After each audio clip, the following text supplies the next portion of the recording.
All right. I think what we'll do is we'll get started. The date is November 7th. This is a meeting, a work session meeting of the school board, independent district, 834 Stillwater area public schools. And I would also mention that a couple people I think are going to show up, but they're late for other commitments, and that's Liz Weisberg and Jennifer Pelletier. And Tina Riley will not be able to attend. She had some car difficulties. And, her husband was, I think, coming to rescue her, so I don't think she'll make it with us tonight. So having said that, I'll turn it over to Superintendent Pontrelli. Great, thank you. Well, the title of our work session today is Limitless Learning Presentation. And the reason we had that is I know that the learning portion of the organization, learning more about how our system is put together is important to the board. There are many components underneath it, so I think this title at least helps us be able to have conversations about the systems and assessment and curriculum and all kinds of things. So that's why we chose the title for this presentation to be that. Previously, the board had a presentation about some of our high-level results for our MCAs and the tests that come through, assessments that come through the district as part of our state assessment program. But what we wanted to do is bring you up a higher level to kind of look over, as an organization, an overview of the learning systems and the alignment within the systems, and then that will be able to give you a big picture of things and give you the opportunity to say, okay, we'd like to learn more in this area, or this area, or this area. So if you can think of tonight's work session as kind of that higher view for you of the systems and the work, and then think a little bit about the areas that you'd like to have more information in. So we're going to start, our team is going to bring you through the alignment and ask questions as you need to as we go through, and then, you know, we should have time for plenty of discussion afterwards. So I'm going to turn it over to Dr. McDowell. Thank you. All right, good evening. This afternoon, Rachel Larson and Melinda Fierro are going to get into the details, and so think of our presentation as kind of like a funnel tonight. I'm going to start and try to give you a picture of how everything fits together, and then Rachel and Melinda are going to share with you kind of at the assessment level what's all going on to include down into the granular level of the classrooms, so that as the three of us talk, we wanted to do two things. One, help you understand how it all fits together, and two, get all the way down into here's what it looks like in the classroom a little bit, so that we can dip the toes in that, kind of like what Denise said, and then have a better perspective to ask the questions if there's things that come up. So to start, what I would start with is we have a pack of handouts that were at your table, and the first one is our strategic plan. This one's been updated for this year. And so when you look through it, you'll see that it includes our portrait of a graduate. It includes an overview of our operational plan. It includes our world's best workforce goals. It includes the specifics in the back of it. It includes the specifics of Stillwater goals that aren't related to the world's best workforce. And then the last page is our results from last year. And so that's what I would start with is, as we look at alignment, we have a strategic plan that we update every year, and we track how we did on our goals the year previous, and then we outline what the goals are this year. And so the majority of the information in this document comes now out of our world's best workforce team. The next piece of information that I have for you is our operational plan. And so that's a one-sheeter. It looks like this. And this is really the detailed part of the inside of this part. So the operational plan is really what we put together at the district office that outlines for people so that we make sure that our arrows are all going in the same direction as we implement things, as we do curriculum, as we do assessment, as we do everything from finance to communications. It's really a one-pager that operationalizes the strategic plan for the directors and the coordinators and the principals. If we move down a layer, we then filter everything through this document, which is our instructional framework. And this instructional framework is what we base our teacher professional development and evaluation on. It's what we use to help set our goals for both school improvement plans and for teacher goals. And so what you have here is an example of what's actually the document that principals use with teachers to help come up with their goals. So this gets us from the strategic plan down to the operational plan. We funnel everything through an instructional framework to make sure it's aligned. And that gets us into this stapled packet.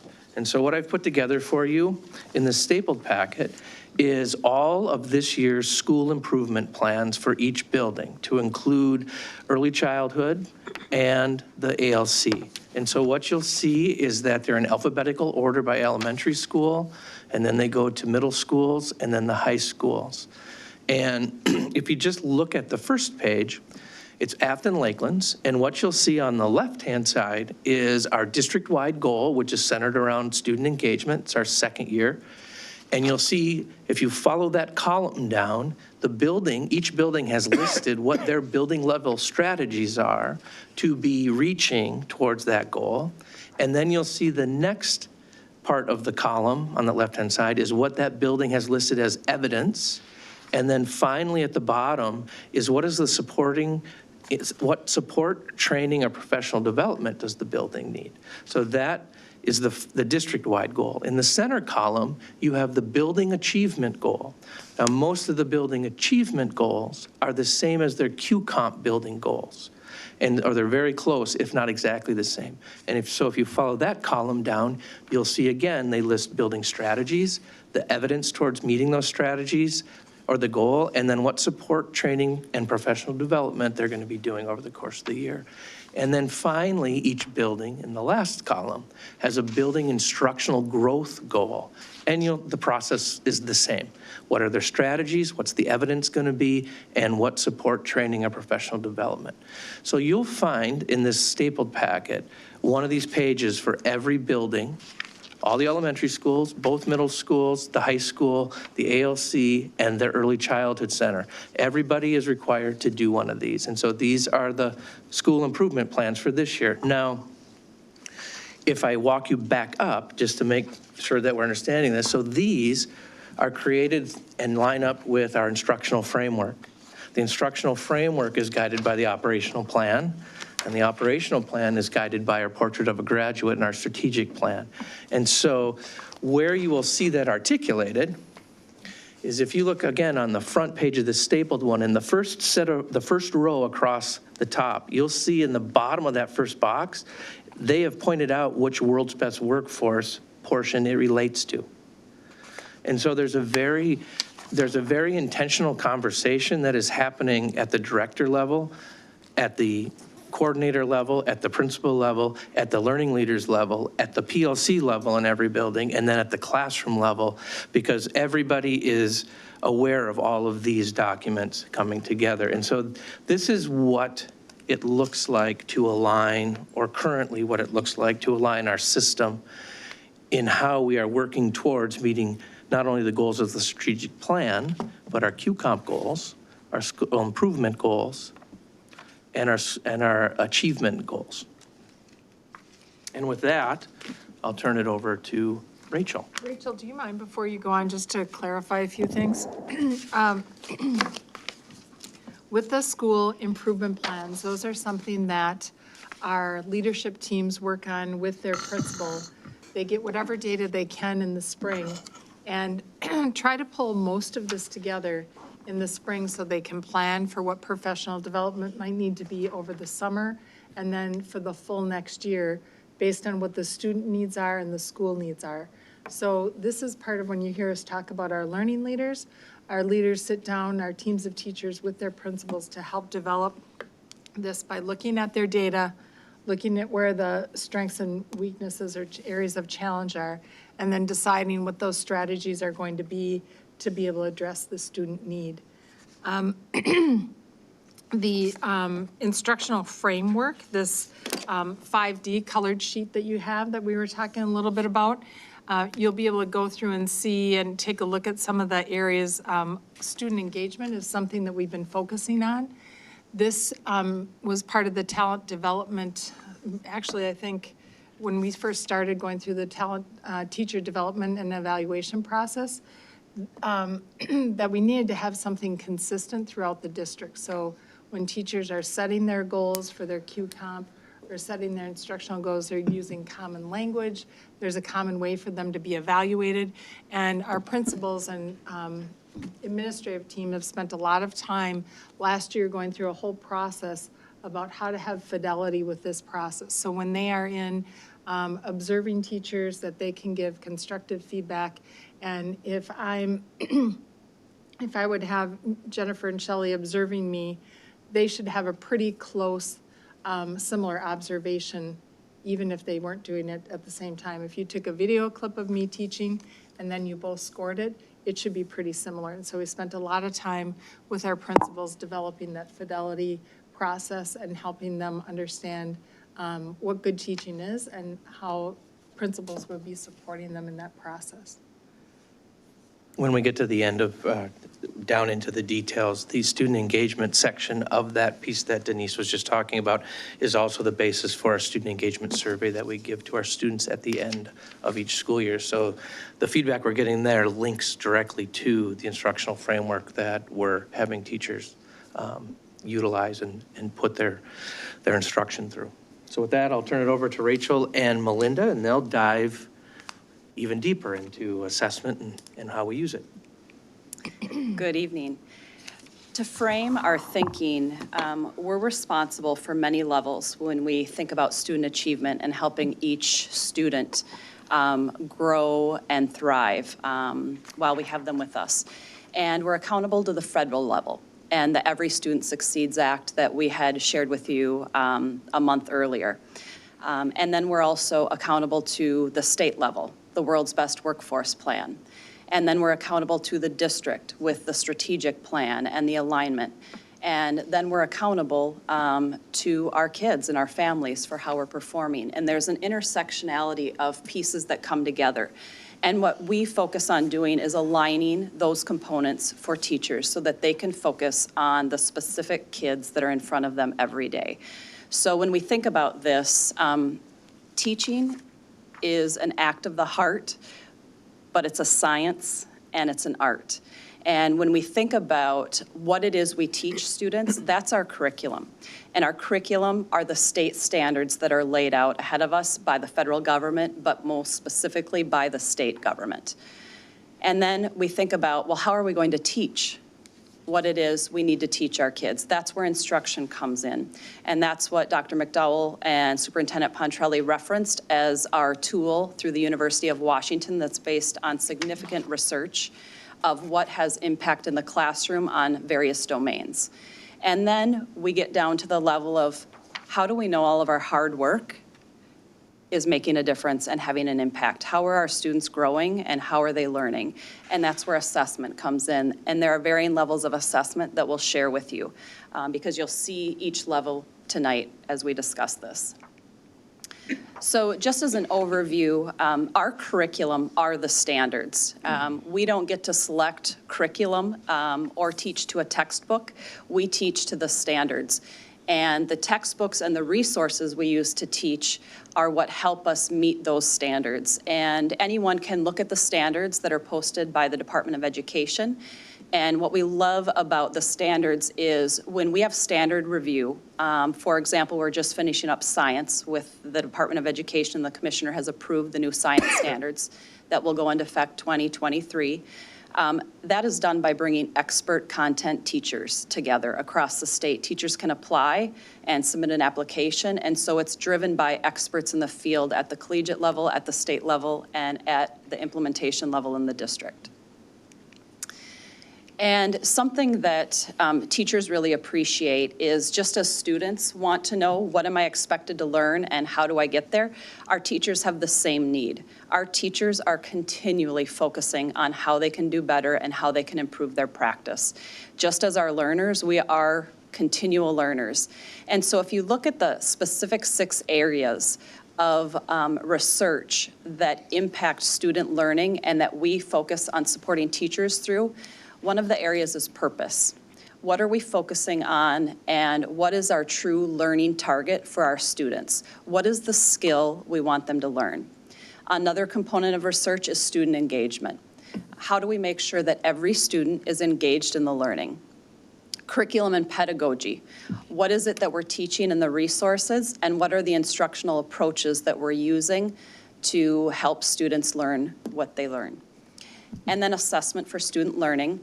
And that includes components of student self-assessment, which we really appreciate, because a lot of the research now is that assessment isn't done for you or to you.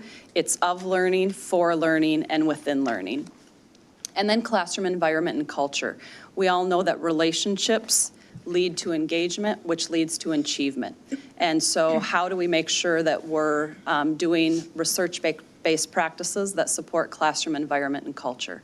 And a lot of our social emotional learning are components that support that element in this process. And then professional collaboration and communication. And some of that example is the learning leaders teams and other teams that we have in the buildings that loop with our district level teams and administrators that focus on how we bring teachers together to focus and improve practice.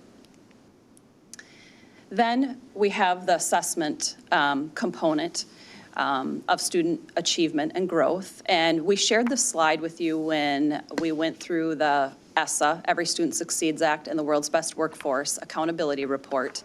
And one thing that we like to show is that the main focus on a daily basis and throughout the year is the teacher in the classroom with the students. And how are those students learning? We've spent the last 2 days as a team meeting with K-2 teachers across the district, having these conversations. What's working well for you, and where are you seeing growth with students? What are the strategies that are making a difference? What do we maybe need to let go of? What maybe is something that we're not seeing the gains with? And so when you sit down and talk to a teacher, and as a parent in this district, you know you can contact a teacher, and that's where you get the real story about how each student is growing, how they're developing, what their strengths are, and what their opportunities for improvement are. And that's where we focus the majority of our time and our practice. And then we have the other assessments that we do that are benchmark assessments and state assessments. And we'll go into further depth in that, but that's the level. So just as a reminder that we're giving you a lot of data regarding standardized summative assessments, but there is a lot of data and information that we collect and that we work with teachers on and building principals and learning leaders teams on that really get to the heart of how our kids are doing, and that's the daily assessments. So just to remind us of assessment, people often think that assessment is a test. And assessment is merely a way for us to measure and have students demonstrate their learning. And so when we think about classroom assessments, we're talking about a variety of approaches that meet student learning needs. As we know, each one of us here may have different learning styles in which we can demonstrate our skill set differently. And so we're very intentional about universal design for learning to ensure that students have a variety of ways to demonstrate their proficiency or their achievement. And you can see those listed in the top graph that are used to support student learning. Sarah. What's a whip around? Oh, a whip around is when students share responses and just randomly share a topic, and you just whip around and they. You're in a circle and everyone's just going to go around. Yep. Huh. That Yeah. sounds like a fun test. It is, yeah. type of test. Well, actually, that's a great. Yeah, assessment, right? Yeah, well, no, thank you for pointing that out, because a test, it is a test in a sense, but it's delivered in a different way. And so during a whip around or a response protocol, a teacher may be making notes about how students, the level of accuracy, the level of engagement, depending upon the skill that's being assessed. And that may be recorded into a score or a rubric, and that demonstrates learning and proficiency. Thank you. So is everything that would be considered summative for the most part of the assessment? Good question. Assessments? Yep. These could be summative or formative. So formative assessments are those that we do that are within the learning. They may be part of the learning that is the growth part. A summative is typically when we measure the end result of learning. We may keep reteaching and have the students continue their learning, but that's when we assess the learning journey, so to speak. And so it can be both and, depending upon how and when it's used. Yep. So then the question becomes, how do we respond as a district? How do we respond as a building? How do we respond as a grade level? How do we respond as a team of teachers? And how does an individual teacher respond to students that need more enrichment or students who are struggling to perform at grade level or up to their potential? And Dr. McDowell referenced this a little bit, but we have done a lot of work lining our supports. And how we reference that is that we need to make sure that we make systems easy for teachers so they can focus on the students. That it's our job to put practices into place and teams together so that we can get right to the heart of the student and they know how to ask for help. So when we have students who may be struggling or need enrichment, the teams that are listed in red are the areas that teachers may turn to at a building level. So if we start at the very bottom with the individual teacher, as we said earlier, the teacher is always personalizing instruction and is able to tell you where the student is within any skill that they are responsible for teaching the student. But when teachers start to run out of tools in their toolkit, or when they're staying up late at night and they just can't figure out how to get that kid to the next level or what is going to work to meet the need, that's when they start to look to their team. They start to work with their PLC, their professional learning community, their team of teachers, and say, how are you teaching this? Here are the strengths of the student. Here are the areas that I'm struggling with. What's working for you, and what do you think would work? And when teams see that even with that extra effort and collaboration, we're still not seeing the growth that we want for that student, then we make a referral. And that referral is to the learning supports teams at the elementary, or at the middle school, it's called the student support team. And those teams have the experts who have a variety of perspectives. So at the elementary level, that includes a social worker, that will include the nurse, that will include the principal, the instructional coach, the interventionist, the school psychologist. And that's when teachers bring data on students and they really start diving down into it to look at what may be the targeted skill that we need to focus on. And at the middle school, that also, and high school, that also includes the police liaison officer, because again, learning isn't just academic. We know that learning is impacted by our emotions, our social relationships, and our behavior, and a lot of other factors that influence our daily lives. When we start to see, after sustained support, and this can include a Tier 3 intervention, which is when we have students exit the classroom and have a double scoop of support through a targeted skill, be it social, emotional, or academic, through intervention programming. When we have done that for a period of about 12 to 14 weeks and we're still not seeing gains, then we need to know we need to dive even further. And that's when we may make a referral to a child study team. And that's when you start the look at a potential qualification or evaluation for special education, which may indicate a level of a student needing very specialized services in an area identified. All of this is also supported through the Building Learning Leaders teams. So then the Building Learning Leaders teams look at how many students are being referred to and for what. What does that tell us about our building? How can we improve different things? What may we need at a district level to improve? What extra supports may we need? This is where a lot of the support and requests for responsive classroom came in.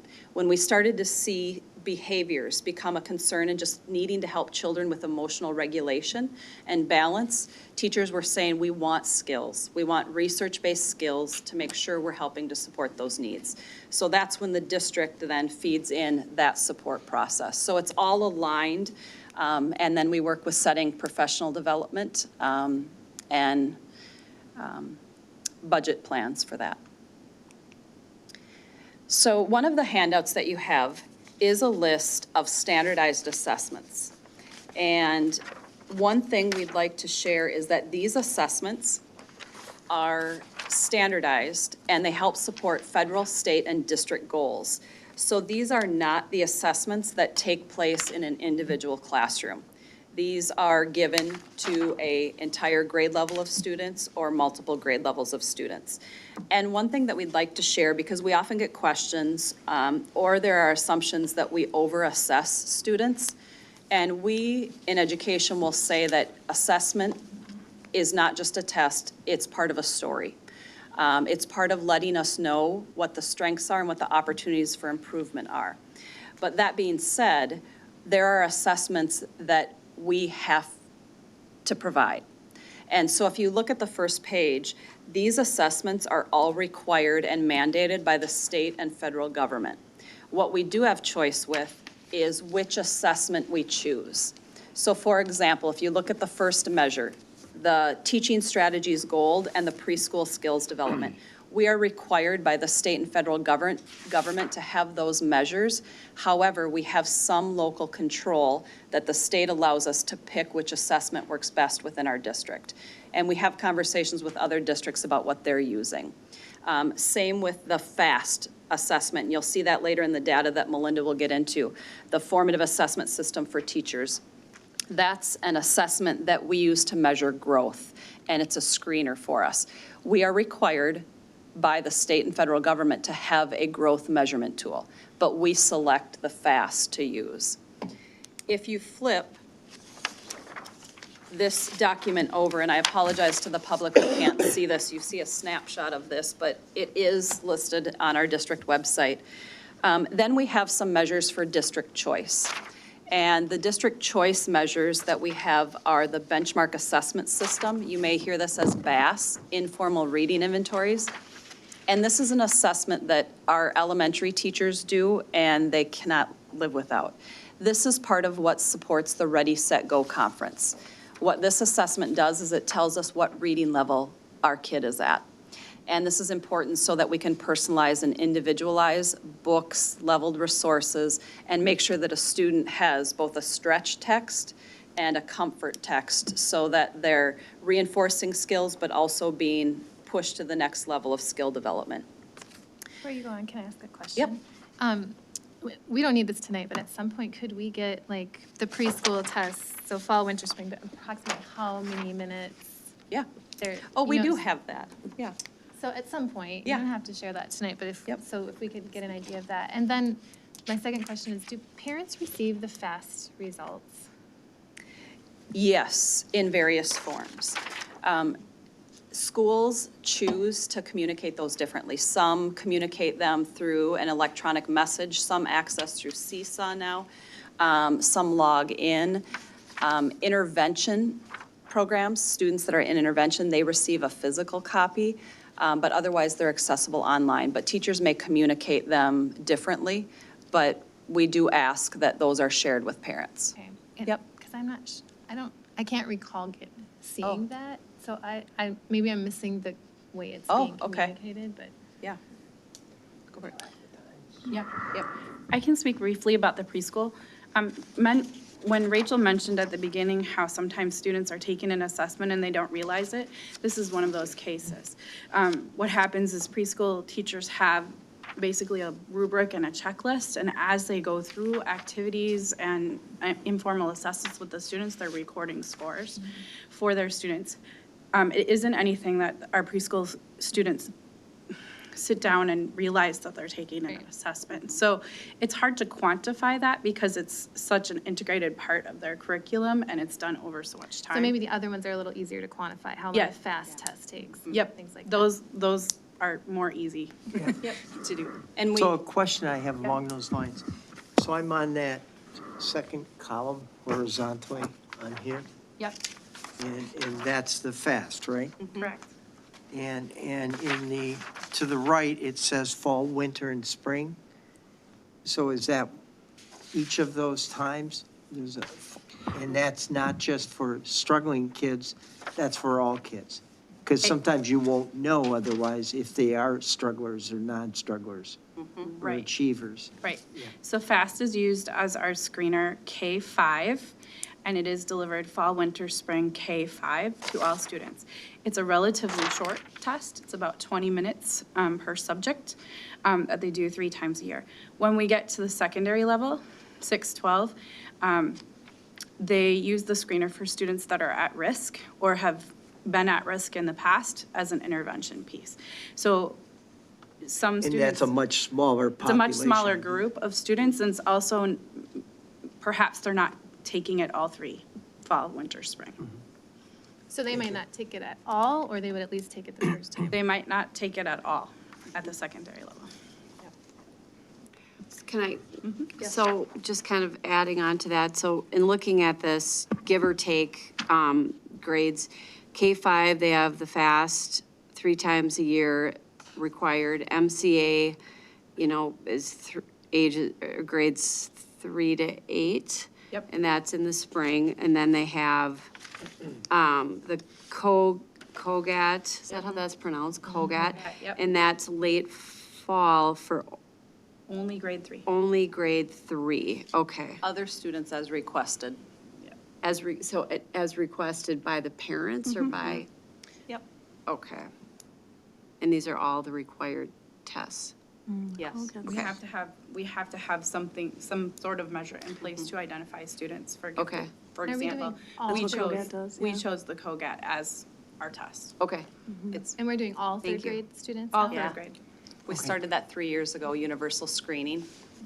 Now, is this is required for all Minnesota schools, Yes. private, charter, et cetera? Private, Well, I would say that what's required is, I would say, the easiest way to look at it is the 4th column. What's required is to measure that intent. The state requires that in order to, for example, for COGAT, It's like, you got to meet this you, standard. you have to use a measurement to qualify kids for gifted and talented. But you can choose in some instances, whereas MCA tests, right? So you're required, for federal accountability, you have to take something, you have to do something summative, and you have to have something that measures student progress towards achieving standards. Well, there isn't another option besides MCA. You have to use MCAs to do that. So kind of 2 different examples, but it's the intent that's required. In some cases, you can choose the assessment you use. In some cases, you can't. And Why ask the question? Part of what I'm curious as, one, and I don't know where we rank at all in terms of mobility of kids. Kids who start, leave, come from other places, whether it's another state or another school district. And so how they would are, in other words, what I'm concerned about always is kids who slip through the cracks. And it seems to me this is a plan to make sure, or try to make sure, that doesn't happen. So you don't suddenly have a kid who, and you realize late, doesn't know how to read or Right. is a very poor reader. absolutely. So I can tell you, there is a practice that when a student comes from another school, typically they're given, at the elementary level, they're typically given the FAST test, even if it's not within the window that we normally give it, so that we have a data point on them when they come in. So there are systems in place to do that. We also request records from other schools, districts, states, on students to have data points. And I help assist in that process, and the state also keeps those up to date. I wanted to go back to what you were asking about private and charter. I can't speak to private schools other than that I know they do not have to take the MCA, private schools. Charter schools are required to take the MCA, and since they're considered public schools, the same state laws would apply to charter schools that apply to a public school. We do receive requests from families to administer the COGAT because of our practice to do so. And there is a small fee that families outside of the district pay. private, yep, and some parochial. So they do have access to. Do you have like- any feel at all, and that's more your department, for the mobility rate in our schools? I know urban schools, it's usually terrible in terms of stability. That's not a statistic that I've been asked before, so I'd hate to guess on that. I don't know. I'm just suspecting, and again, I'm not trying to put you on the spot, I'm just very curious. I don't think Sometimes it's extremely high in our district. but- That's what I would hope, but. However, we do have an increase. We've received in the last end of the 2018-2019 school year in this fall, we have 7 newcomer students. And so that's a transition from a system that can be, we have a lot of international transition. And so that's exciting. So that's a large mobility issue. You know, we just had 2 Vietnamese transcripts translated for us, so, yes. Can I have another quick question about the FAST test? Is the thinking with the FAST test, you're trying to see if each individual student is at a certain place? Or are you trying to see where they are? Like, in other words, what if you have a student that's consistently performing high, or is it possible to see that they're above grade in a certain thing? Is it identifying at any level potential over, high ability?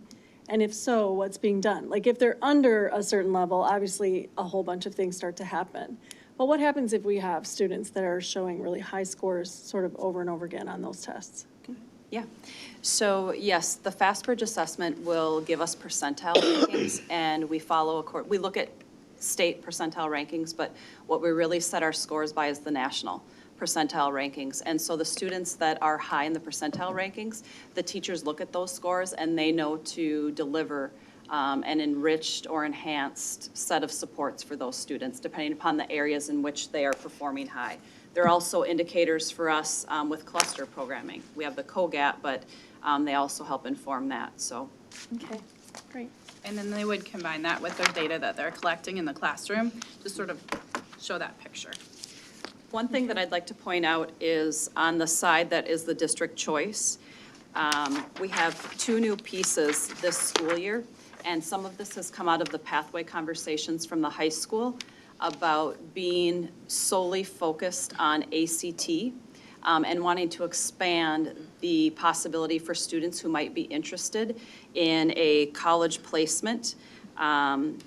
And that is the AccuPlacer, so we'll be offering that this year for the first time. It's optional for students and families, so they don't have to go elsewhere.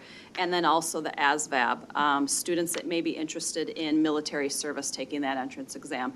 So we're excited to offer that as an opportunity for our students and families if they so choose. Wait, could you say a little bit more about, that's new to me.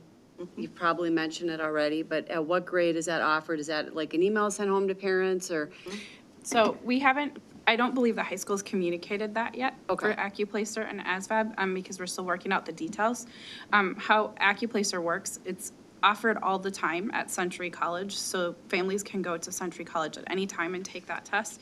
We're hoping to offer it, we're planning to offer it at the high school on a school day as an option for 11th and 12th graders, if they so choose. In the spring, In the which is spring. why you haven't heard about it yet. Yep.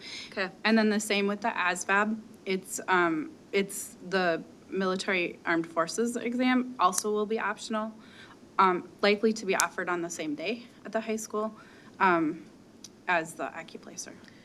So talk a little bit more about the purpose of the AccuPlacer.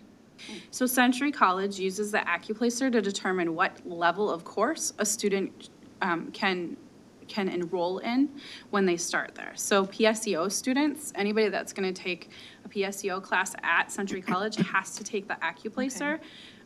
I shouldn't say it that way. Is highly encouraged to take the AccuPlacer. There are other measures that they can use depending on where they are academically, but they're highly encouraged to take that test, and then sometimes required depending on their academic past. And then the college says, based on your results on this test, you qualify to take this English course or this math course. Thank can you. also take the ACT. Yeah, that's what I was just gonna say, Yeah, can't but they use what's- the ACT They as can. well? Yeah. What's a live issue, and you would know that particularly, Melinda, is how those line up with what we teach. Typically, the acuplacer is taken by kids who go to technical colleges because it better fits those areas. The ASVAB, if you've never taken it, is very different in the sense, one of the things that it will try to measure is how good you are mechanically. Now, for a lot of our kids and how they're taught in a traditional school system, that's kind of foreign. If they got a father or a mother who's a mechanic or engineer or something, it's more likely to align. But I'm saying it's particularly an issue when you go to what's been taught and what's been measured. Those are the questions that come up here. I think there are some who would say, and I think there is evidence to support that in cases, the ACT doesn't necessarily match up with what we teach or what other high schools and K-12 systems teach. Do we get results of how our students did when they take the ACT and that, like, if they take the acuplacer? Not the acuplacer, but yes, the ACT. So we won't be able to know, because I know one of the things with the acuplacer is if a student isn't at a college, like, one of the levels that you might get put into is actually a remedial class, right? So I think for us, for our purposes, it would be really good to know how many of our kids don't actually get above that mark, you know? We can investigate that, but up until now, our students have gone independently to take that assessment. So, but now that So that- will this make a difference, or will we I'm- still not know? I can't answer that question at You this don't know time, yet. but I could get back to you on that. So we can, based on SLEDS data, which also Oh, comes in, yes. we can use SLEDS data to understand how many of our students that have graduated are taking remedial classes. And that's available on the Minnesota's department site as well. And isn't that when we can also find out how many of our kids actually graduated from like a 2-year or 4-year college too? Wouldn't we also be able to know that? I don't recall if the graduation, I know we can get information on how many kids stay in after 1 year, how many kids stay Okay. in after 2 years, that type of, it's a longevity type Right. piece. And it just was coming out like 4 years ago, so I Yep. think if we would have the 4-year, it'd be just this next spring. Okay. It'd be kids who had it, were tracked when they Okay. started it at the state level, so this next spring will be whoever graduates this spring. So we will going forward, hopefully. If they maybe. provide that, right? Yeah. Okay. And keep in mind, there's a certain percentage of students that don't report back when they're asked Yeah. after they get out Yeah. from college. So there will be some attrition, I guess, Yeah. of students, but yeah. Yeah. But do we also offer the PSAT for, as We an do. opt-in? It's a first come, first served. We have 200-ish seats that it's offered at the 10th grade and the 11th grade level, completely optional. And is that why it's not? And on that's here? why it's Because not on there. optional. Yeah. Okay. Optional and limited. Do we usually fill those seats? Yes, That's the test that's offered Pre. in the fall, October. in the fall. It was offered. MEA MEA week. The Wednesday of MEA week. Yeah. Yeah. Same day as the ACT, right? No, it was MEA week. It was the day after. Pre-ACT, yes. Yeah. The pre-ACT. Yep. Okay. Yep. Is that something we would want more kids to do? Well, the PSAT, maybe. The PSAT is the pre-test for the SAT. And the majority of our students in the Midwest take the ACT. So there's a smaller percentage of students that take the SAT. We'd have to talk to the high school. There's probably a very good reason why they have it set up the way it is, based on past practice. And it's the way that kids can qualify for national merit. That's the, Right. is that the Yeah. biggest That's reason the why? main purpose, yeah. Right. Well, Linda, what I've always heard on SAT, and you can tell me whether that's true or not, if you want to go up to the West Coast or the East Coast, you Yep. take SAT. Yes, that is correct. If you want to go to the Midwest, ACT. ACT. And there are schools on both coasts that accept ACT as well, but you're right. The predominant schools, our predominant SAT schools are on the East Coast and the West Coast. the good news is Minnesota usually does better. We do well. All right. Okay. All right, so shifting gears just slightly, there was some conversation around the goal requirements from MDE and what MDE requires for goals. So there's a supporting link that I can send out there's a document that describes this from MDE, but this is the summary of that. So MDE requires goals to be SMART goals, and SMART is a formula that they have to be strategic, they have to be measurable, they have to be attainable, they have to be results-oriented, and they have to be time-bound. So that's what SMART stands for. And if your goal that you submit to MDE does not meet those requirements, they will very politely make you change it. So you have to have those. Goals have to apply to all students in the category. You can't just choose one group of students. You have to have a goal that measures all the students that take that test. Measures used have to be standardized, meaning that all students have to take the same assessment for it to count. They can be local or state or national measures, but all of the other pieces have to apply. And then the reason I put reasonable improvement is because it depends on how high your achievement is, how much you might increase your goal.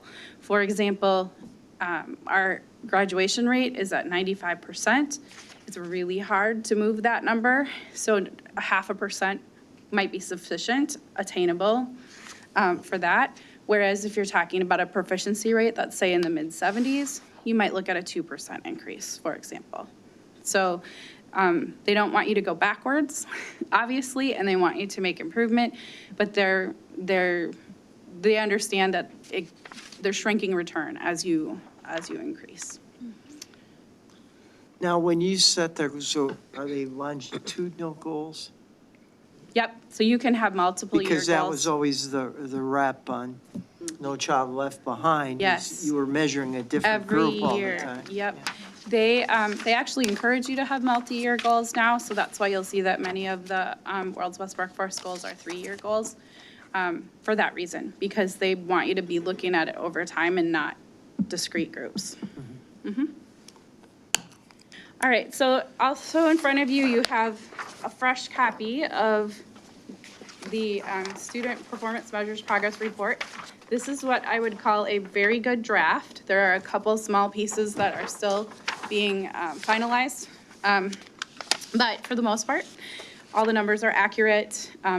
We just have one piece of data that I'll point out that we're still working with our third-party partner to get.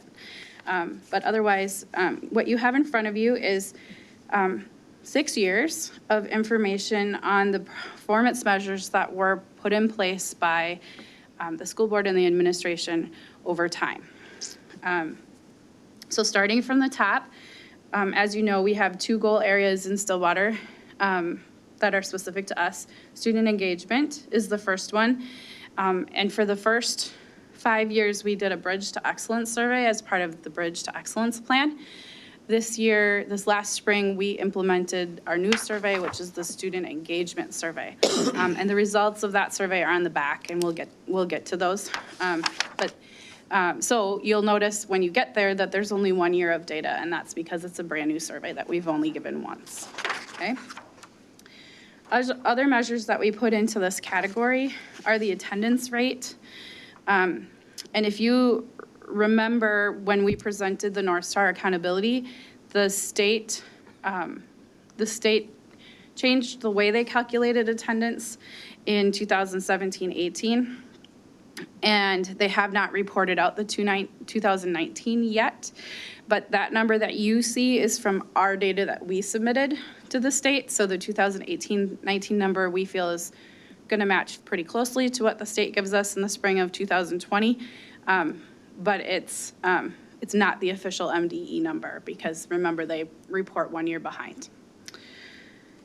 The next 2 are about student participation, and the research says that students that are engaged are going to participate in after-school activities and clubs, sports, things like that. And so we track how many students do that at our high school and our middle school levels.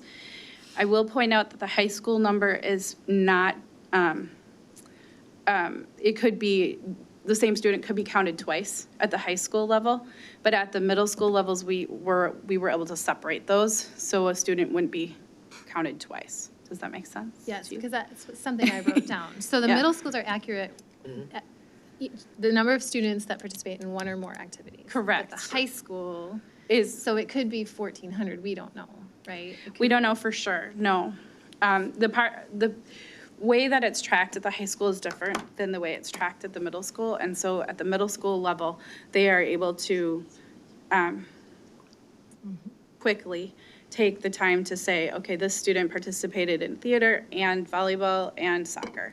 And so that person's only counted once. Is there a way to change the tracking? It's really hard because there's so much at the high school. Because this includes activities, anything that's extracurricular. So the multitudes of clubs, sports. I suppose they could get to a spot. We really haven't explored digging into What kind of timeframe what that kind would of be. timeframe they'd need to do that. Or could we get students to self-report, or would that be too hard to get 100%? Yeah, I don't know how accurate that would be. I think one of the things too Depends that on comes us. up, and Ricky Michael in the past has made some great presentations on offerings that we have for kids.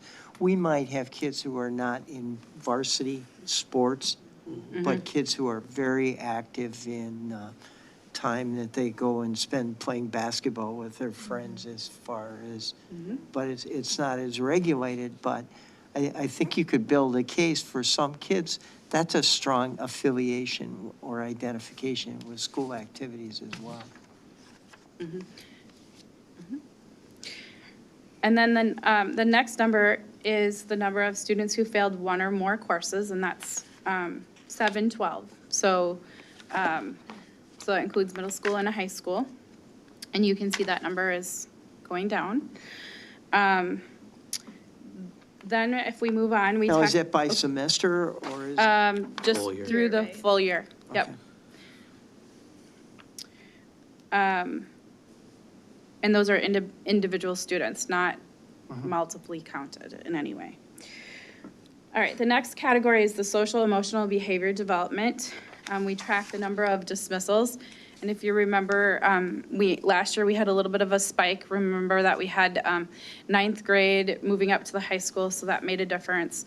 And there was a very large number of those had to do with vaping and things like that. And so you can see that number has gone down a bit. Can you over the past describe, year. what do you mean by dismissal?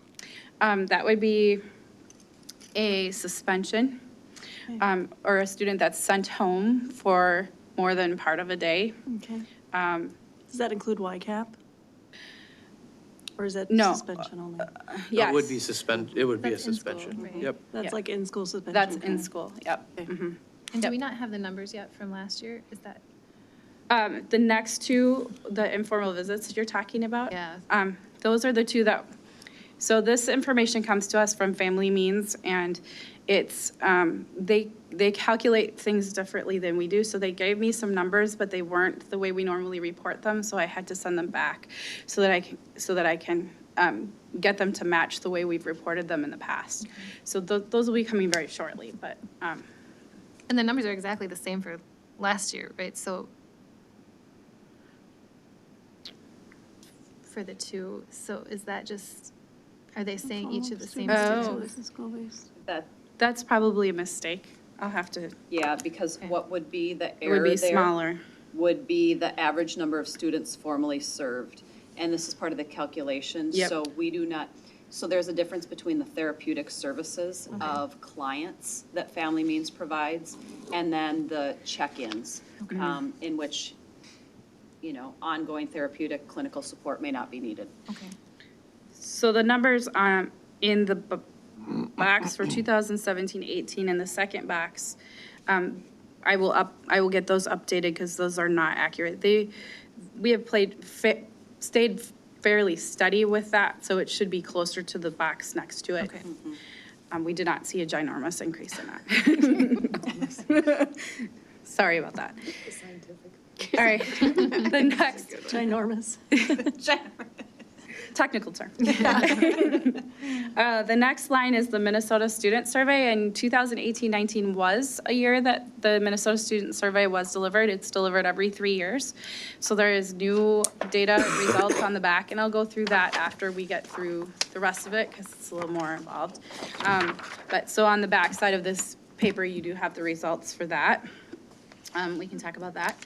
And then we get into our goal areas for world's best workforce and the measures that we have tracked for that. Now, these measures, you can see that there are some black squares as you kind of go through, and that's because for one reason or another, the measure we've used to track that area has changed. And so the first one is all children are ready for school. And if you remember the conversation, about the screening, which is what we had used for multiple years. That was giving us some indication of whether our students were ready, but they were screened anywhere between their 3rd year and their 5th year, and it wasn't something that we necessarily had control over. And so this last year, we changed it to a screening that they take, because they're gonna take it anyway, the FastBridge screening at the very beginning of kindergarten, and looking at the students that attended our Stillwater area preschools and how they're performing on that assessment. And so this is the first year of that data. And what the number you're seeing there is saying that 70% of the students that attended our Stillwater preschools had a composite score of 34 or higher on the FastBridge early reading test that they took in September. So question about that. Before you had said that when we make these goals, they have to cover all students. But it's allowing us to cover only our students who went to our preschools. Yes, because that's what we can control. And we do have data. All of the students. I was going to say, are we tracking that? Yes, we do have data on every other student because all of our students take it. But as far as informing our goal, we can only control our preschool students in terms of what their curriculum is. So we're allowed to report out on that as long as we're also giving that test to everybody else. Okay. Yep. And we're still screening also. We are 3 still to 5. screening. Oh, yes. Okay. Yep, that's actually also required by law, so. So that's what that one is. The next one is all 3rd graders can read at grade level, and we use multiple measures here. The FastBridge test is designed that there's an early reading component for K and 1, and then when you move into 2nd grade, it becomes an adaptive reading test. And so that's why they're separated out that way, because they're actually 2 different assessments that are given under the same umbrella. And we've been giving the FastBridge early reading composite since 2015-16. And then you can see we also report out in both, in 2nd grade, the percent that show low risk, which means they're more highly likely to be on grade level in terms of their literacy. And then Is that also determined by FastBridge? Yes, low risk is a category that FastBridge gives us. So Okay. So it's FastBridge in K1 and in 2. This is the same test. it's the same company that produces the test. The content of the test is different for K1 okay. and 2 up, because K1 students aren't necessarily expected to be proficient readers. Okay. And so they have test items that are more applicable to the developmental level that they're at. Got it. Thank you. The question I have is I go on this column for the 2nd graders Yes. and I follow that across. Those seem very irregular. And- Well, And I know a lot of that before you came, and so I'm not, but I'm saying, golly, you go from 82 to 66 back to, Those 2 you can't use, right? Those first 2 we can't. No, the first 2, I don't believe those were fast. I'm not even sure Okay. what you were using Okay. then. But the last 4 are fast, but also keep in mind that this is the group of students that's coming to you in 2nd grade, right? So it's not it's kind of like looking at the MCA proficiency from one year to another. You've got a completely different group of students, and you're screening. It's not longitudinal, is what you're saying. Right, Yeah. right. It's not following the same group of students from one to the other. You'd have to It's a look. different cohort. It's a different cohort of students every year. Shouldn't we expect similar results if, I mean, they're still Well- coming in with the same, similar needs, I would say. It completely depends on the level of kids. We had a conversation yesterday with kindergarten teachers, and they were talking about how they have students in their classroom who have not been introduced to letters, numbers, have not developed the skill to hold a scissors or a pencil or a pen. And then we have students who are at an H reading level on an A to Z scale. And so it completely depends on the readiness level of the learners. And when we speak about the achievement gap, that's what we're measuring is it may be a far stretch to get students to proficiency at a grade level, but are they growing? And that's the importance of how we're lessening that gap for students in their skill development, because others may have learned different skills at different times. So there is an extreme variability in just the And skill. what we're measuring, does any of this show us those growth measures? So I was just looking at, if you look at the second graders from 17, 18 that had percentage of low risk at 76.8, and then you look at the 18, 19 third graders, percentage of students showing low risk reading is 77. That's the same cohort of students. So if you're looking at the 17, 18 second graders, and then you look at the 18, 19 third graders, that's where you can kind of say, yeah, that went up a little bit. Like, And we can share that with you. We keep that internally. There's a lot of data behind this. This is just. Right. that you- It should beg the question of more. is- Right, and is I, really what well, it and I should think, do. if that's what we keep hearing, is growth is more important, but that's not part of our goals, that, That's not part of Will. So that's, right. well, and that's one of the reasons why we thought tonight, or this afternoon, give you all of this and have this, because the progress report as part of the results policy hasn't been updated since it first went in, it was a 2013, I remember. something like that. Mike, you and What- I, and Whenever that was, which is something that we've Chris talked Balo. about, right? Is Yeah. what do we want this? I mean, it's been a while, so what do we want to be a part of this, to reflect that? I think is where we want to go, is exactly that question. But we needed to get you to this point so we could say, well, we want Well, to see and something I different. think for people to understand too, for the longest time, and that was a hot issue with the committee that was working on it, teachers didn't always concentrate on much on what came out, what the results were. What they concentrated on more, what they could influence. In other words, what was being put before kids. And so I'm saying what this represents, even having a results policy, is not what you taught, but did they get it? And in a way, that's what you're looking at here when you start talking about results. Did it work? So the 2013, 14, and 14, 15 school years, those were not FAST. Those were not based on FAST correct, those were performance series. performance series.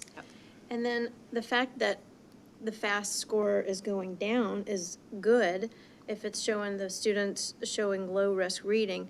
So why do you think it doesn't correspond with MCA scores improving for the same subject?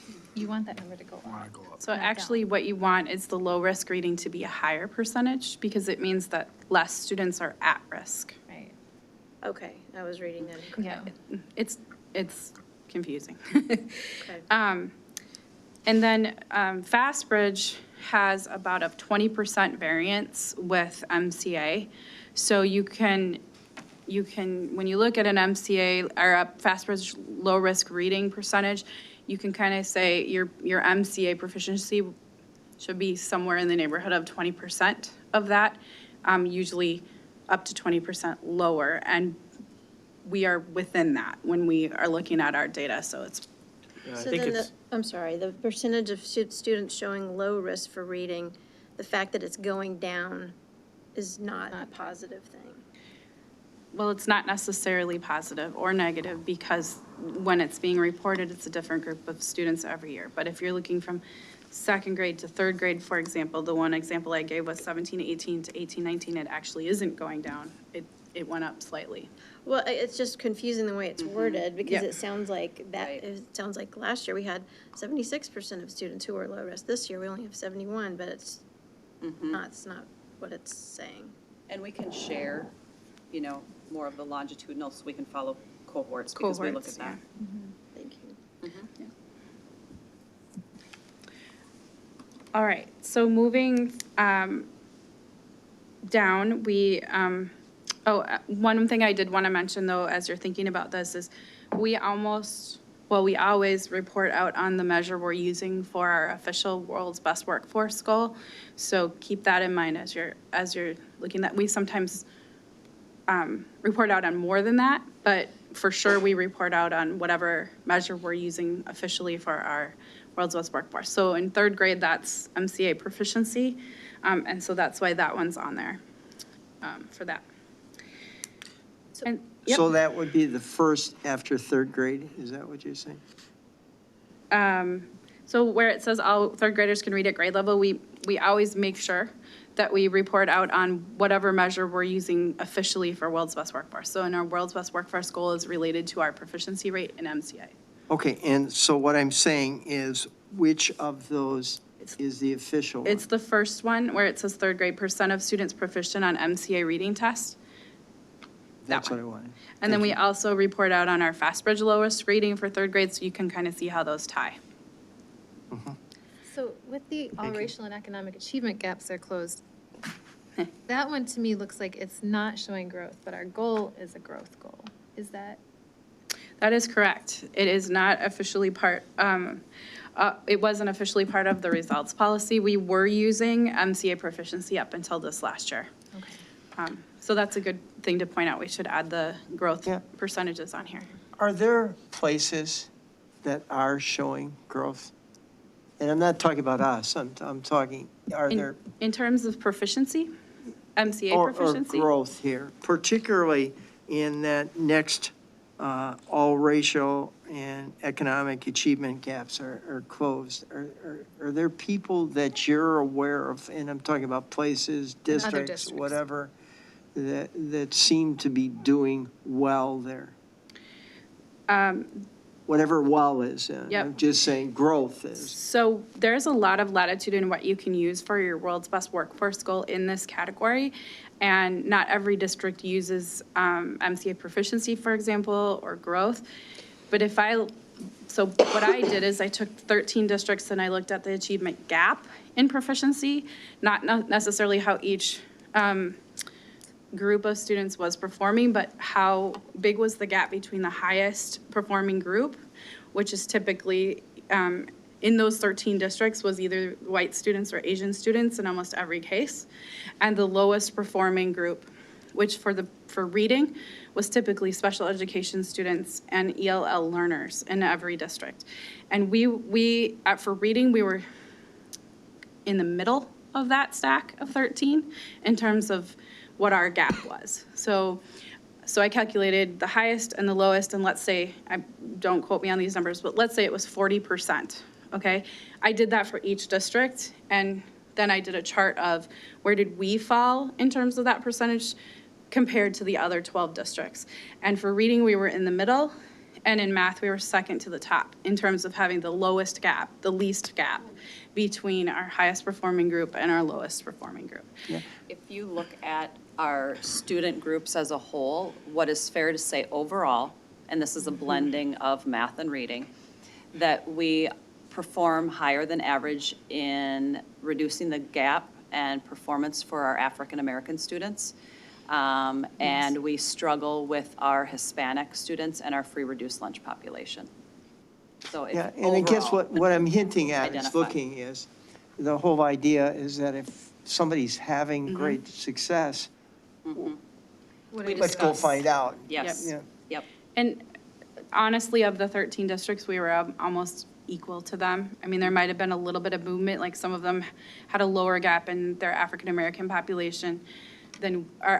higher gap in African American and a lower gap in Hispanic, but it was almost always within a couple groups of us. So we are performing about the same, is what that says, as compared to 12 districts, both geographically close and close in numbers of students.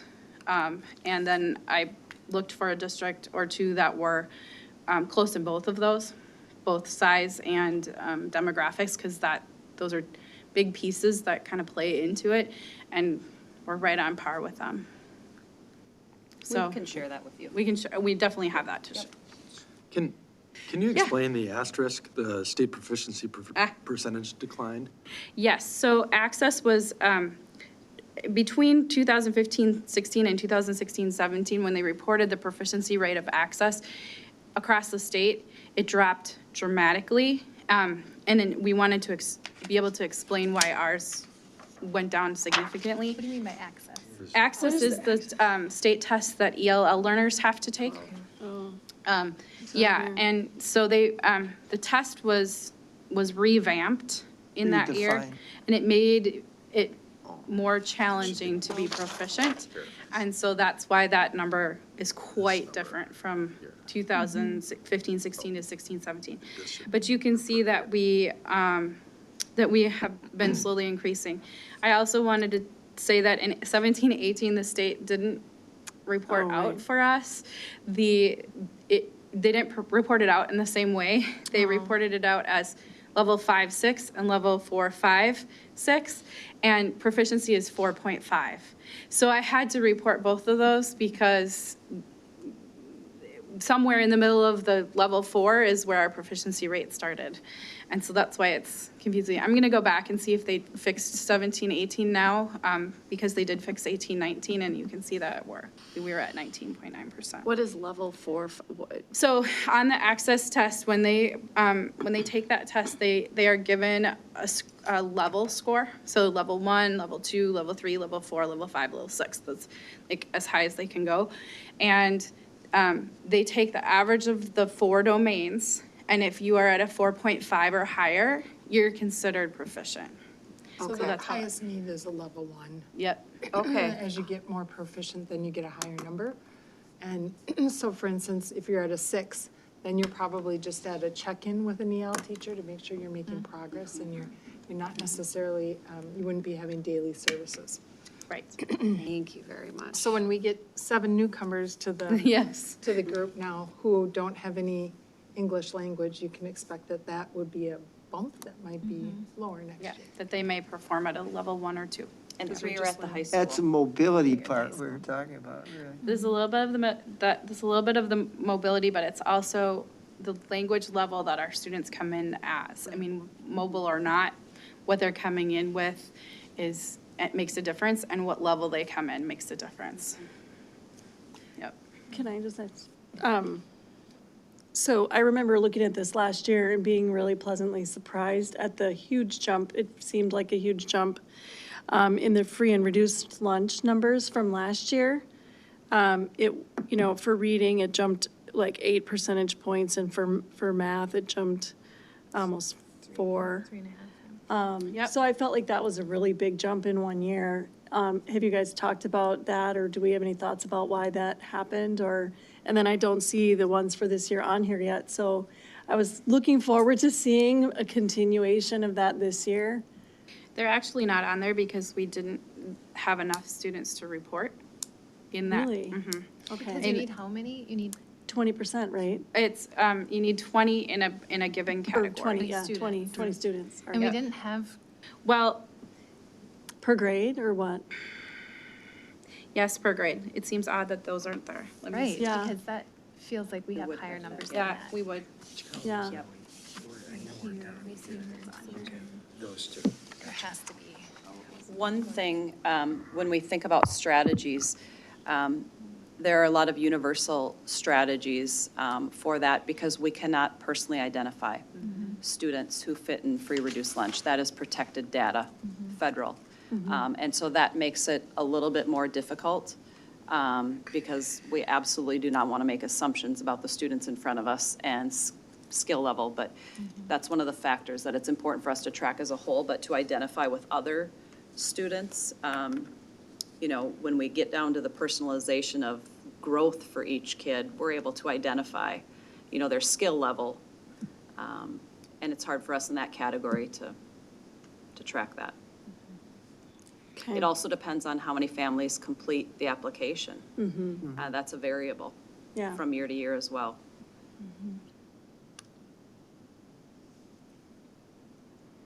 Should we continue? Okay. What can I do for you? If you can Keep- go, just write it down. Yep. And then just switch it to reading. Thank you. Sorry, finding those free to reduce for you. Okay, so then next, we move into all students are ready for career in college. And the first one was when they used the performance series tests, and they discontinued use of that after 2015-16. So that's why that one is black. We report out on the overall percentage of students proficient on the MCA test. So that's all the students and all the grades is what you're seeing in the next column. And then over the years, there have been a couple different versions of a predictive score. So Explore, Plan, or ACT Aspire. Explore and Plan were sunsetted by the company after 2014-15, and it was replaced How dare by. they? Huh? Don't. Yeah, don't they know? We're Yeah. just gonna, how dare they? We're trying to work on this. You can't just sunset it out. Yeah, so that's when we switched to ACT Aspire, and we have 4 years of data for that. And then we get into the average ACT score of the cohort, and we've held pretty steady with that over the years. And the number of students taking the ACT, we report these for graduating class. So, for example, this would be students that took it with us at our school, but also went out and took the ACT on a weekend somewhere else. Yeah. We order that report and we get it every October. Okay. Now, I know this. Kids can take it more than once. The results actually belong to the kid. So if I did better when I was a junior than I did as a senior, use my junior score. What do you use? So what ACT reports to us on that graduating report is the best of all the scores. Okay. So if a student took it 3 times, it would be the best score that they took. In that year? Nope, ever. Overall? Yeah. Yep. Oh, And you're not saying that they'd be counted 3 times in that number if they took it 3 times? They're just counted No, once. they're This is counted once. Each student Yep. who took it regardless of how many times they took it. Correct. Yep. And all of our students are taking, all of our Well, juniors are taking. They're all offered. They're all we didn't have- offered the test. we didn't have 100%. I was looking at We that must too, have because we talked almost, about don't whether or not the impact of charging for the cost or not. And right, this year, didn't we decide we are not gonna pay for it for this year? This will be the first year we're charging students, yes. Right, so So it'll be there'll interesting be to a see if drop-off. the numbers are probably gonna go down, I would guess. Well, I don't, In I February, think right? it's, Wait, what? It's in Yes. February, Oh. right, the test? I was just going to comment, if you look at the next line down, is the number of students taking it, and we've increased significantly over the years about the numbers of students who participate. So we've gone from 539 which averages out to 24.5, to increasing the number of kids to 681. So And there's typically, you would naturally expect a more drop. kids took it, yeah. Right, and then you have a wider range of scores. So when people look and say, well, it's not as high as it used to be, that's true, but we have a significantly higher number of kids who are taking it. Now, which one of those years did the state pay for it? I think it was the first year. That would have been 16, 17. And it's gonna be offered for juniors in February, right? Correct. ACT. I was trying to remember the exact date. No, it's Is it later than that? March. It's in March. It's March 20th or March something, isn't it? 23rd, somewhere in there. So year 1, 2, and 3, the students paid for their test, The last, ACT? Yep. So then in just 4, 5, and We only 6, so gained, 3 years that they did not pay? It's because the state required us to Right, offer it to yeah, all and then they students. took away the funding. So, I'm just, that's yeah, interesting. 16, 17 was the first year that the state required us to offer it during the school day, and they paid for it. Right. The last 2 years, Yep. they still require us to offer it, but they do not pay for it, except they will reimburse us for students that we deem unable to pay or who are on free and reduced. So there is going to still be that possibility for students to take it and through a counseling voucher system, and then the state will reimburse us for that. These numbers, though, don't necessarily reflect who took it on our site, because these numbers mean in that graduating class, this is how many students took that test at some point, whether it was with us or going to take it. And That's high, I mean, it's good, because how many students did we have last year? that's pretty much, it's a very high percentage of our students have taken this test or do continue to take that test. Yep. That's good. Yep. Okay. Then we move down into how many students are enrolled in AVID. And as you know, AVID is designed to help students get prepared for things like college. And so that number has been increasing slightly over the years. And then the next two are about advanced placement exams.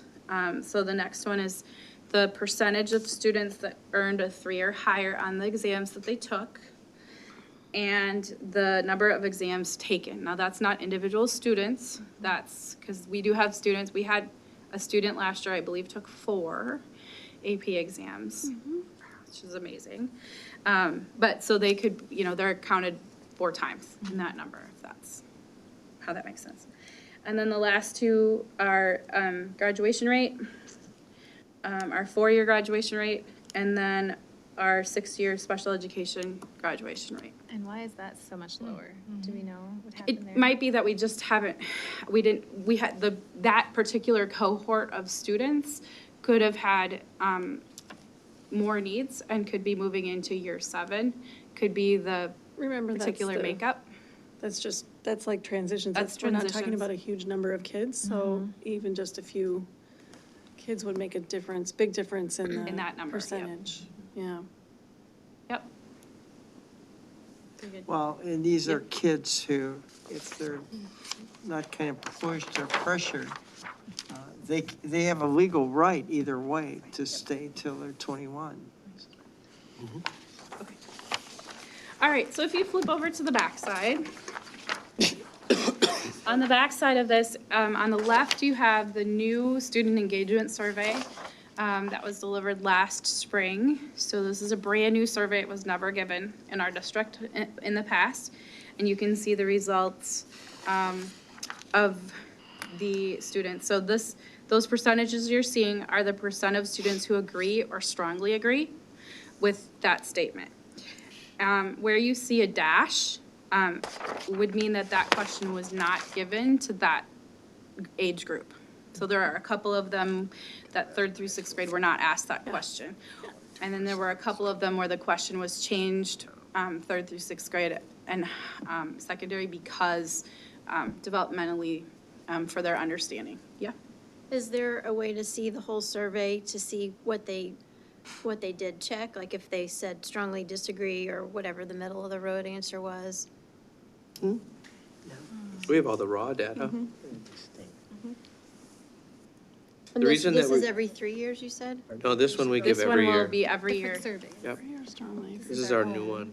The reason that we only reported those 2 is because that's what our district goal is based on, is for the students that agree or strongly agree. I think this is just ours. Melinda, where it says Minnesota Student Survey, is that the state or is that us? That's the state. But isn't that us within the state? We're delivering, this is the data for our district, but it's a survey that's delivered through the state. Okay. Yep. I Yep, understand. this is our Stillwater data that came from the state. And how are these 2 different?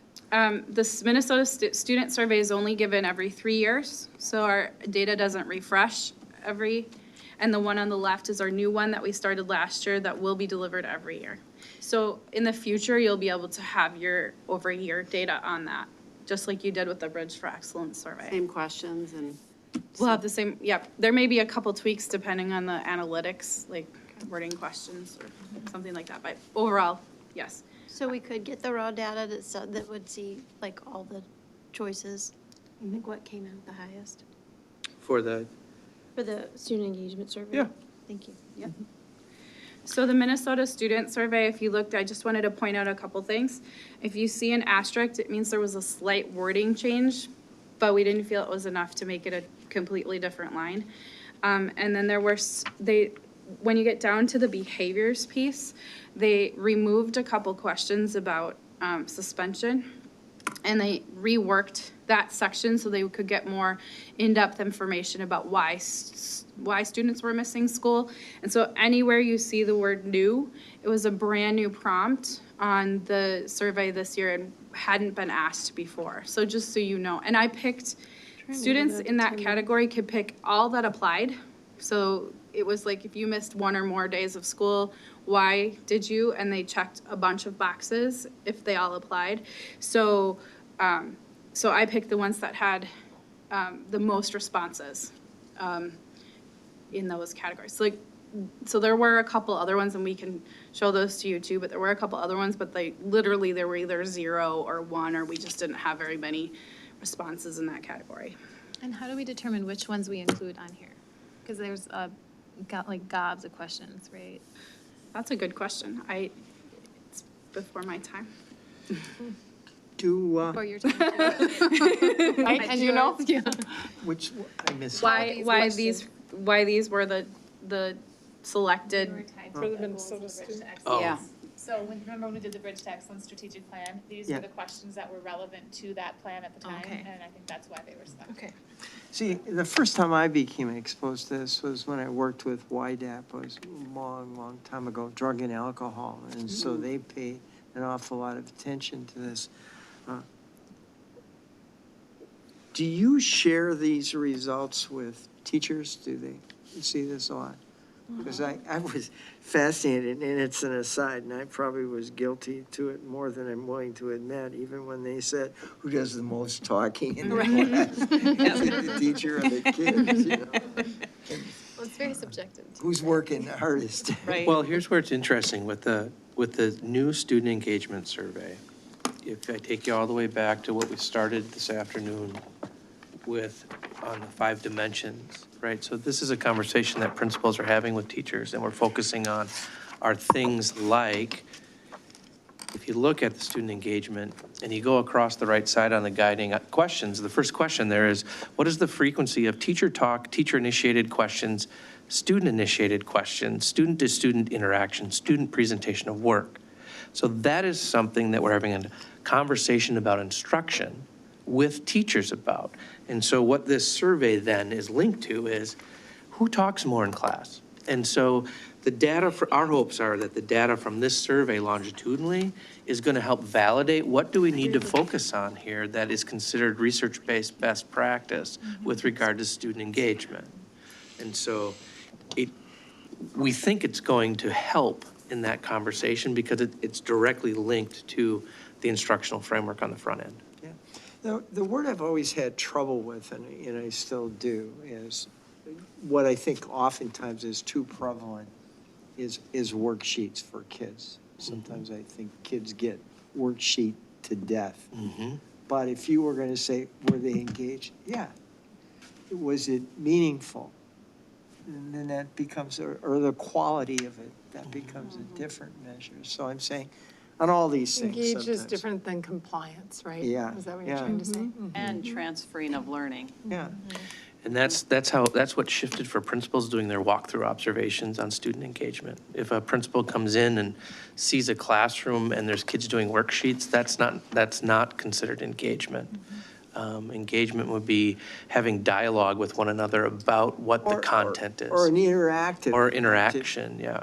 So the whole sphere of that has changed.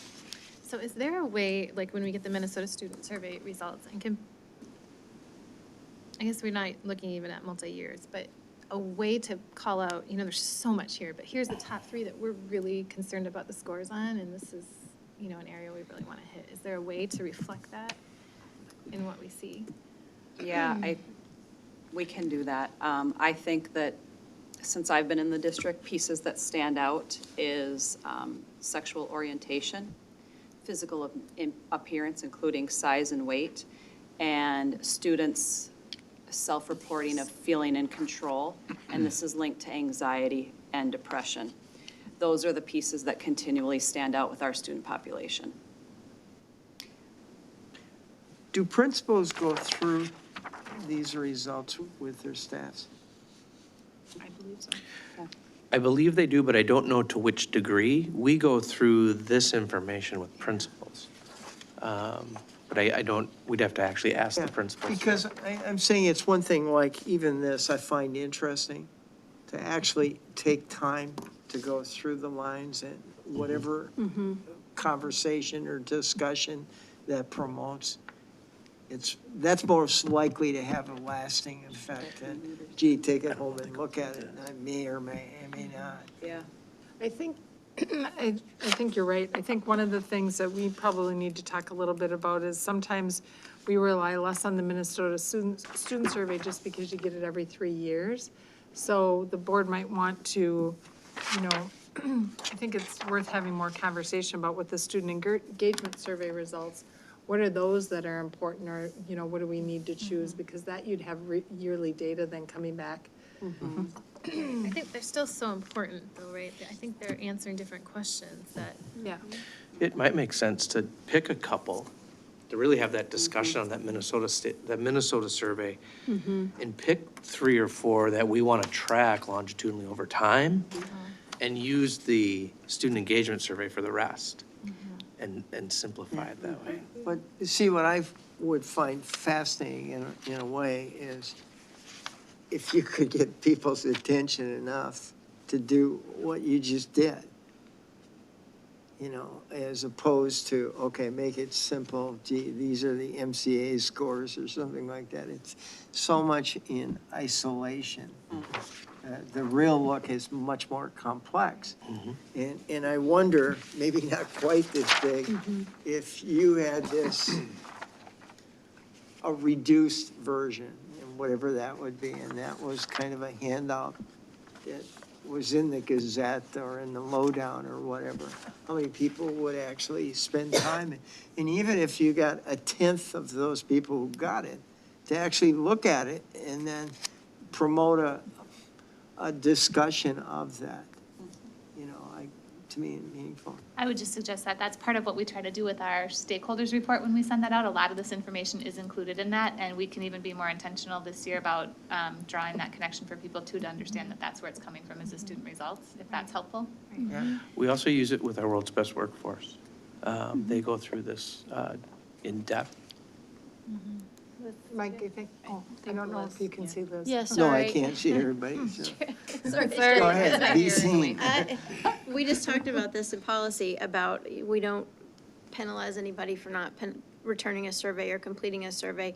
So is there a way to know how many people completed all of this also? Yeah, we have counts, and we have all the data behind the scenes that create this. And then is the Minnesota Student Survey on MDE website? Yes, That's that's what what I it- sent you that link the other day. Yeah. Sorry. Can you get it by district, or can you? Yeah, only it's get by the report state? card. You can? You can get Okay. it by state or Report district. card. We When is also this have CHAT, the Community Health Collaborative team. They put together county results, working with Jean Streetar. So they do comparable districts within Washington County. That's really interesting, and they give an annual presentation. It seems like maybe before any of you, I don't know, it seems like someone's presented to the board before Minnesota Student Survey results. Yes, So- yep. If you remember, before we got into the World's Best Workforce piece, we've been tracking this, and then what I did at the one board meeting is we presented this, and a smaller version, if you remember what it looked like, it was a really small, we had it on the back of it, that's where it lived. And so we presented on that every year. Well, and ideally, you would have some individuals who are going to contact Melinda and say, you know, you mentioned that there was additional or longitudinal, but ideally, you would whet some people's appetite to want to know more. So, who wrote our Stillwater student engagement survey? How was that formed? We wrote it based off of, we started with the 5 dimensions here Okay, on this one.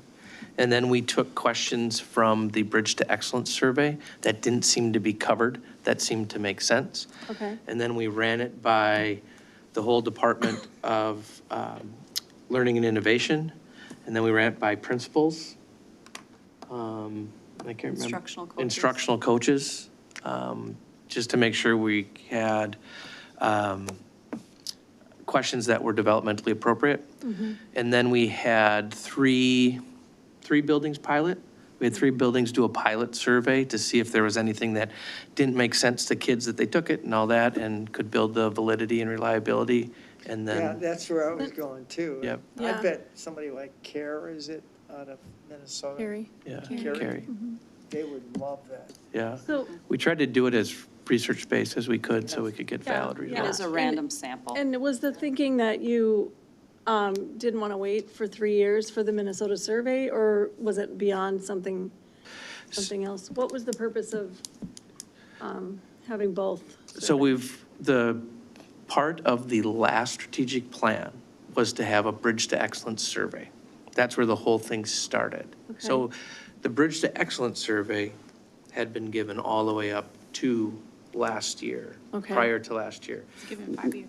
Yeah, it was given for the first 5 years, because we fully engaged in the 5 dimensions of teaching and learning, and there was a student engagement section. It made sense to us to start linking everything together and then have an annual result. So we talk about measuring our results, having something that we can actually measure what's in the teaching framework and instructional framework, rather than Specific to student engagement. specific to student engagement. And so are all of these questions meant to be sort of variations of that? They're supposed to, if you look through the brown section on here and you read through the questions, you're going to see some significant alignment to what the guiding questions are in student engagement. And then, and then when we have a year where it's a Minnesota Student Survey year and we're doing this every year, how does that, are they doing them at the same time, or?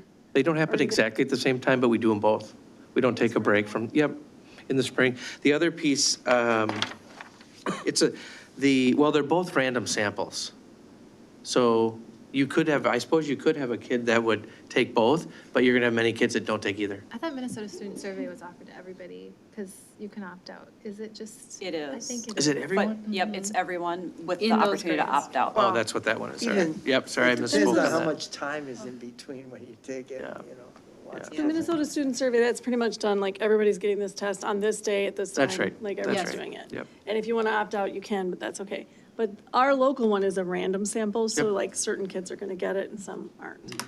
Okay. And the Minnesota Student Survey is only given at those grade levels. So it's only Right. 5th, 8th, 9th, and 11th. Right. So just looking at for your previous example, using this.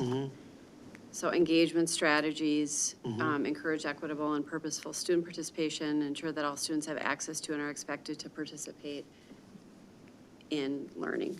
And then you look at the questions here. Yep. And then you look at students do most of the talking in class, grades 9 through 12, you got 11.78. So that would be a potential discussion point. That's exactly, that is exactly why we did it this way. All Is right. because now, Nice. this data we think is meaningful to teachers. If we've got a large number of students that are suggesting, either at the elementary level or at the secondary level, Right. that they're not being engaged in the learning, well, now, Excellent. That could be a reason why. that could be a reason why test scores aren't, I mean, you can now make some generalizable correlations, That's great. what you need to do better at. Wait time is important, even in terms of asking questions. So, did you have more? I think, We had one more slide after this. Nope, that's it. That's it. Oh, So did you have something else, Melinda? I didn't want to cut you off. Nope. So I think one of the things that our hope was for you to give this big overview of all of these pieces tonight. I thought it was cool. And as we talked about this, you're seeing where we're getting different pieces of data that inform what happens at the building through professional development and instructional support for teachers.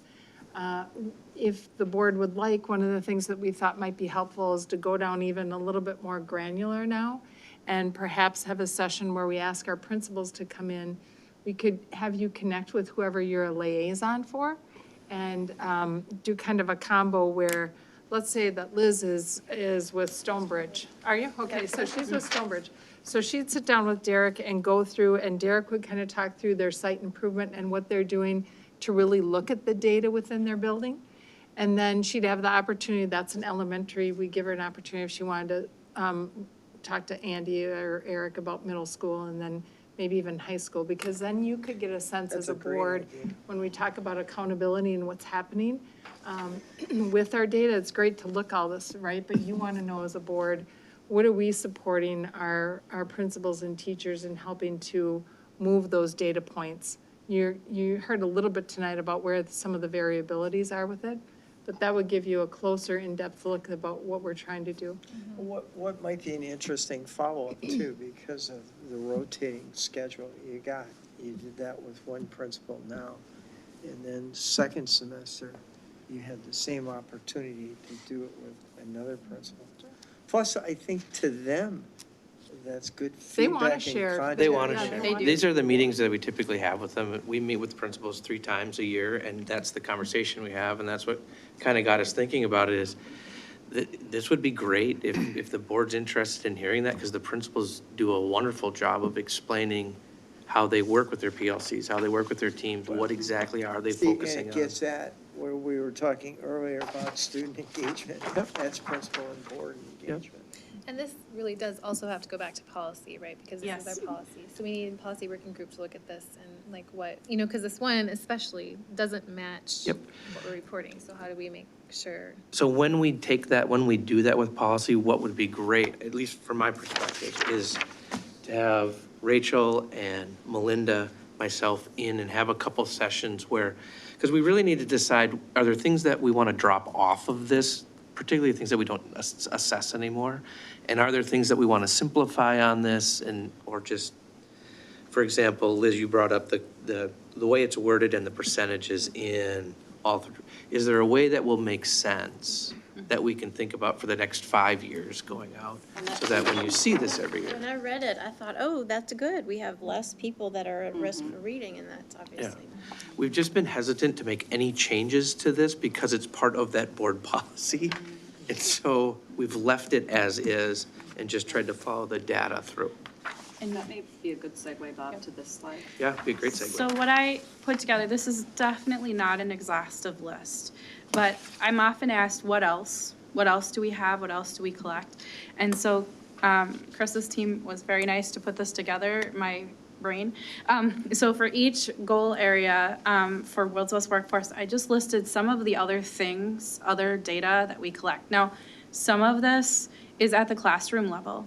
Some of it is at the building level. And so it might not or probably wouldn't be appropriate for reporting out on here. But just so you know that there's a whole body of data and evidence that we collect that doesn't necessarily make its way onto this report, but does often inform some of the pieces that are on this report.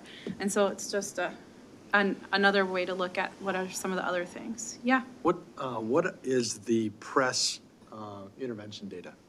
Okay, so do you want to talk? Sure. Press, Gary?